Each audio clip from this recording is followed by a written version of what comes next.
years ago.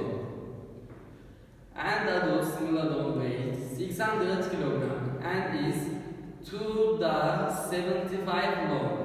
Long teeth 17 cm. The jaw can be opened at 120 degrees. It can reach a speed of more than 50 km in a short time. Mammoths are members of the elephant family. They were found in almost every region of the world in the last ice age. The mammoths were extinct in 1700.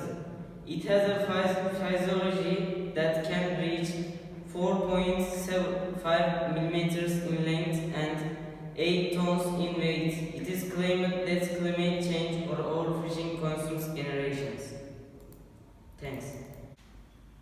600 kilogram and years ago and 10.000 yıldır. Selamun aleyküm arkadaşlar. Bugün sizlerle Endangered Animals'ı inceleyeceğiz.